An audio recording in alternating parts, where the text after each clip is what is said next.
Hi guys, today I have an Asda haul for you. I don't really know what to call it because it's a real jumble of things. It's not homeware, it's not clothes, it's not beauty, it's kind of all of those things in one, but everything's from Asda. This is kind of in conjunction with a video that I made for their channel, which is Mum's Eye View. If you do not follow it or subscribe to it already, you should, and I will link the video that I made below. It was a video I made with Milo. We made, what is it called? An orange drizzle cake. My grandma used to make those all the time when I was a kid. So when I was kind of browsing through the recipes of the things that I could pick to make, that one stood out and it was really, really nice. That's how we spent most of our afternoon. So go and check out that video. And now I will show you the bits and pieces that I picked up whilst I was kind of like browsing the aisles. It was one of those what do I need from Asda situations, and obviously everything is the answer. First of all, I always go to the bedding section whenever I'm in there, which is pretty much all the time because it's my local supermarket. And I've recently purchased, if you watch my vlogs, I'm pretty sure I showed some, what vlog was it? I can't even remember.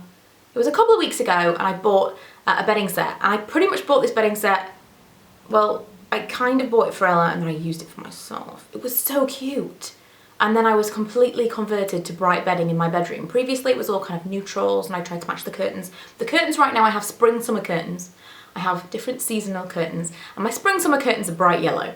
And I always try to kind of do like greens with it, but nothing too bright. And the ones that I have in right now are like pink, and it's all geometric and really cool candy colours. And so when I saw this, I thought this is amazing. So this can go on our bed after I've washed it, because it's definitely something that needs to be washed to get that real softness when I buy stuff from this range.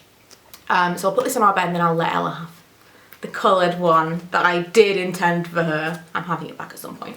But I got this one because it's got this teal green stripe, but it's also got, you can see in the side, yellow. So it's kind of, well, I think it's diagonal stripes on the front, and the underneath that's yellow is just horizontal stripes. I'm pretty sure that's what that is. And if I wanted to, I could kind of do yellow and then teal pillows or whatever, but I'm completely converted to bright bedding in my bedroom. Just, everything just looks, you know, happier in there now. From the clothing section, I'm always drawn to the kids' clothes. The boys' clothes right now are so cute.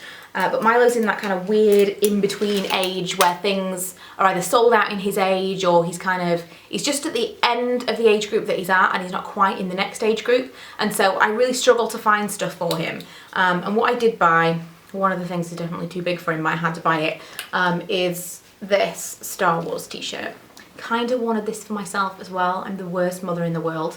It says, "The dark side made me do it." I'm hoping I can get him into Star Wars because Ella hates it. Lee's not a big fan, but we'll probably go and see it with my dad when the new movie comes out. When I was a kid, when the second batch of movies, which is insane now because even they're old, we were watching Third Rock from the Sun the other day, which is kind of like 15 years old, the episodes that we're watching. And he was like, "Oh, let's go see the new Star Wars movie." I'm like, oh my god, I didn't realise it was so long ago. And my dad wanted to get us all into it, and so we went to watch the old ones when they were re-promoted at the cinema, because they came out one at a time. We went to see all of those, and then we went to see all of the newer ones, and so I'd quite like to take him to go and see the new one. And I'm hoping that Milo will be into it. I don't know whether or not he'll sit through it at the cinema, but maybe for the next one. There's going to be another trilogy, right? So the Star Wars t-shirt had to be bought, and the trousers were really difficult to find. I wanted to get an outfit, and these were the only ones that were supposedly his size. This is 3 to 4. These legs are so long. Milo is not a tall kid, but kind of for the rest of him, he is 3 to 4, but he's got short little legs. So 3 to 4, even that looks quite tall. I think they need to be turned up, and he will be 4 in November. So I suppose this is kind of bang on his size, 3 to 4, but you know, like some kids, Ella is always in the size above. She's so tall. She's not going to take after me at all. She's going to just tower over me. Whereas Milo, I think, could potentially even be shorter than me. He's not a tall little kid. The outfit that I got for Ella is so cute. Again, this is something I struggle with. Kids' clothes. These days, like, a little boy can dress like a man. That's cool. And it is cool. It's kind of cute to look at. And I like that. I like little boys dressed like men. But I don't like little girls dressed like women. That's a different situation. I wouldn't mind so much Ella dressing like me because I don't feel like I'm particularly, you know, if I got dressed out to go out, I wouldn't want her to dress like that. But on a day-to-day basis, I wear kind of skinny jeans and a t-shirt. But I just don't like, there's a lot of stuff out there that I think is kind of inappropriate for little girls, and they're not little girls for very long anymore. And so we do already have that kind of push and pull, and she wants to wear crop tops and whatever else, and I'm like, no, you'll wear a t-shirt. So this is probably one of the more grown-up outfits that I would have bought for her. These acid wash jeggings. She really struggles with trousers as well, because things kind of don't fit around her waist, but they need to be tall and whatever. So jeggings seem to be the way to go for Ella, and I love this wash. Lee hates acid wash, but I'm completely in love with it already. And then this top, if this top came in my size, I would have bought it. This is so sweet. But it's kind of grown up, right? It's kind of grown up, but it's grown up, but it's demure. It's not like, let's get my tummy out. Am I the only one that feels like that? I feel like I'm just like a real prude mother. I know that 10 years ago I wouldn't have felt like this, but now I'm like, oh, my child. I see little girls and I'm like, why are you wearing that? Why aren't you dressed like you should be dressed as your age? I do think it's partly the fault of kind of the shops and stuff, but Asda's still got a really nice selection of like little girl clothes that fit Ella, because she's still a little girl. She's only nearly 10. I don't think she should be dressing like a grown-up yet. But I think that's like, this is kind of more, you know what I mean. It's more kind of transitional clothing. So she can feel a little bit grown up, but she doesn't need to dress inappropriately.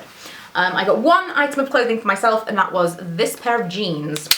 And I looked everywhere for black, and please tell me if you've seen black in these jeans, because I haven't tried them on yet, but I'm super hopeful that they are a dupe for the Topshop Jonies. They don't feel anywhere near as stretchy, but I don't mind them not being stretchy if they're high-waisted, because then they'll still suck me in where I want them to suck me in and come to my smallest point.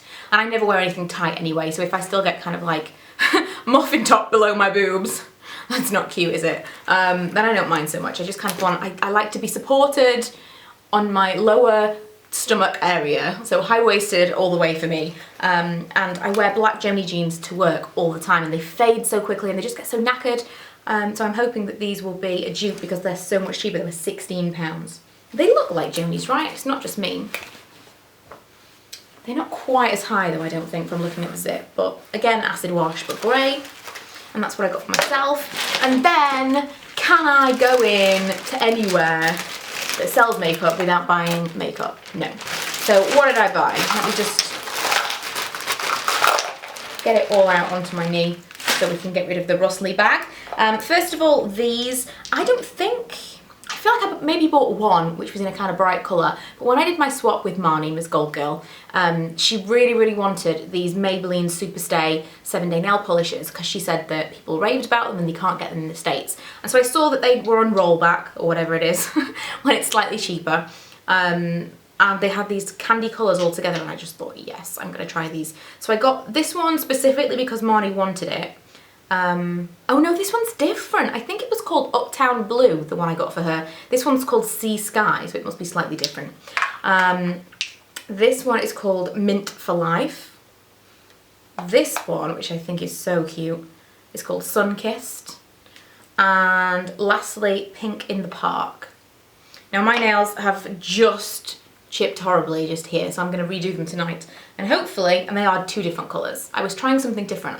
I've tried kind of sponging on this one, which I really like. And this is magnetic nail polish. I was trying something different.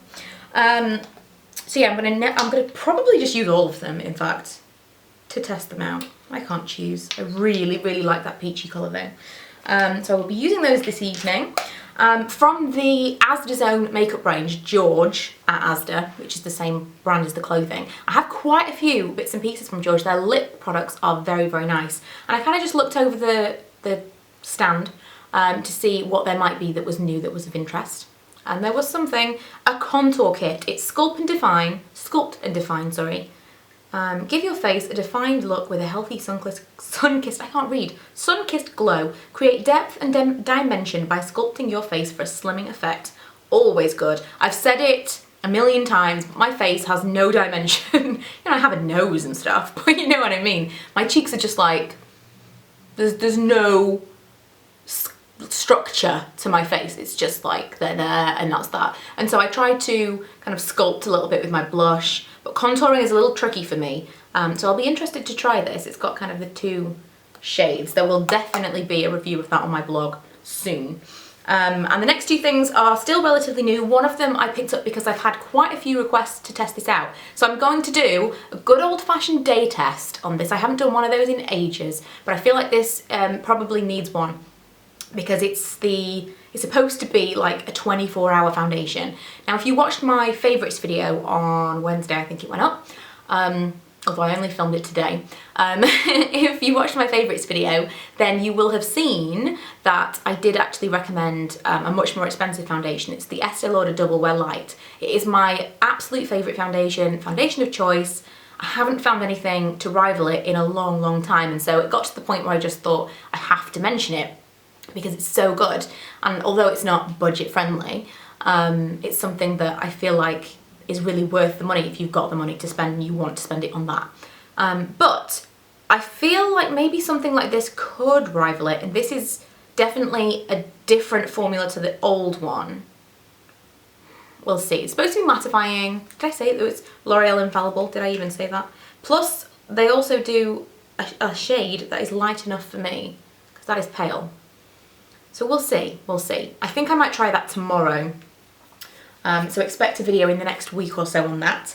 And lastly, what I have on my lips right now, I know some of you will have already asked me that question. I do try to put it in the info bar. If I haven't put it in the info bar, always let me know and I'll try and add it in case anyone else wants to know. But I do try to do that now. And it's this, oh, I hate when they do this. I can't remember what it was called now. It doesn't say anywhere on the packaging. It just says L'Oreal Paris. It's called Smoke Me Up. And I think it was like Ultimate Gloss or something. They were called Ultimate Gloss or something along those lines, or like Infallible Gloss. It'll be listed below. And this was the only matte one. Now, I don't know whether it was the only matte one at all or just the one that they had in my Asda, but obviously that's the one that I was going to buy. Now, it's not totally matte because I can definitely get that off my finger right now, and I've been wearing it for 10 or 15 maybe 20 minutes, I don't know. I feel like whenever I'm like, oh, I'm just gonna go make a video, it'll be 10 minutes. I'm never 10 minutes. It's always at least 25 minutes, then I have to edit it down to a watchable length, and even then it's like 18 minutes long. I'm sorry, but I make long videos, that's how it goes. So however long I've been wearing this for, it's definitely not kind of dry set matte. But it does give that kind of matte look rather than the super gloss, which is not really my kind of thing. So we'll see. I've only just kind of had a quick go with this, so I can't give a full review, but expect one. And that is everything. Like I say, don't forget to go and check out my video on the Mum's Eye View channel. And oh, I was like, what is that noise? Lee's cooking a pizza. That's that noise. Perfectly timed. And yeah, I will see you guys in my next video, which might also be a haul.